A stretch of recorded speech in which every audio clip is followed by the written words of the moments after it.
Bilbila keenya keessatti wantoota nuti utuu hin beekin cufne, utuu hin beekin immoo wantoota ofirratti banne, kanneen miidhaa qaban illee utuu hin beekin bannee nurratti kan miidhaa geggeessan bilbila keenya irratti dhiibbaa kan uuman yoo jiraatan wantoota kana kan sirreeffachuu ittiin dandeenyu seetingii keenya keessa dhufuudhaan waan sirreeffannutu jira. Na hordofaa. Jalqaba irratti bilbiluma keenya irraa seetingii keenya yookaan gadi gotonnee yookaan gadi harkifnee seetingii bakka jettu kana dhufuu dandeenya. Akkasittiin seenuu dandeenya. Yookiin immoo seetingii kan jechu bilbila keenya keessaa seetingii kan jedhu keessa seennee ola xoofna. Akkasitti nuu ba'a jalqaba irratti waan ta'eef ola xoofnee dhumarratti warri bilbilli keessan about your phone jedhu qabdan kunoo about your phone kan jedhu kana gaxxuxxanii ammallee ola xooftu. Ola xooftu receipt kan jettu kana gaxxuxxu. Receipt kan jettu kana gaxxuxxu jalqaba irratti receipt all setting kan jedhu kana filattu. Receipt network setting qofaattidha. Receipt accessibility setting kan jettu qofaattidha. Factor data receipt kan jedhu immoo cirraashuma balleessi kan jedhudha jechuudha.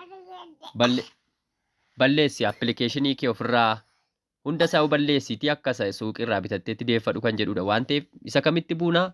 Receipt all setting kan jedhu. Receipt all setting kan jedhutti buuna. Kana booddee receipt all setting gaafa jennu ammas receipt setting kan jedhu jira jechuudha. As keessatti wantoota hedduu nuu sirreessa.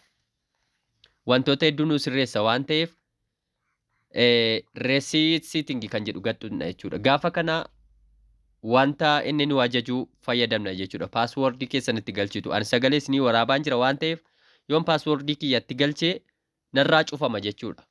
Isin password yeroon isin gaafatu password itti galchitanii yeroo jettan of ta'a bilbilli keessa yookaan of cufaa. Of cufeetu haara'ee utuu seetingiin tokko isin duraa hin badin yookaan immoo appilikeeshiniin tokko utuu isin duraa hin badin bakka isaa jalqabaatti isinii deebisa jechuudha. Wantoota sirrachuu qaban iddootti isinii sirreessa.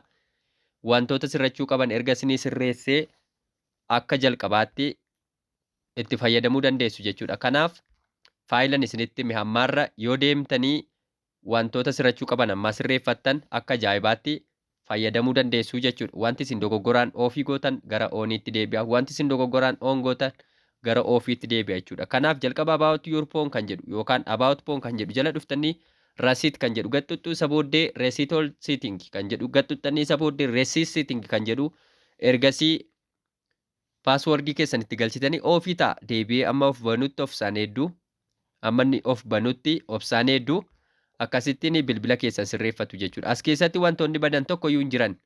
Wanti isin sagalee waamichaa yookaan xirriisa jettan sana kan isin bilbila keessan irra godhattan irraa isin duraa bada jechuudha. Wantooti muuziqaa yookaan faarfannaa haa ta'u waan isin irra godhattan irraa isin duraa baduu danda'a. Deebitan irra godhachuu dandeessu jechuudha. Garuu appilikeeshiniiwwan keessan appilikeeshiniiwwan jiran akka jiranitti irra isinii taa'u. Wanti isin duraa badu tokko iyyuu hin jiru. Kanaafiyyuu kana fayyadamtanii wantoota sirrachuu qaban sirreeffachuu dandeessu. Galatoomaa. YouTube kiyyaa subscribe gochuun dagatinaa.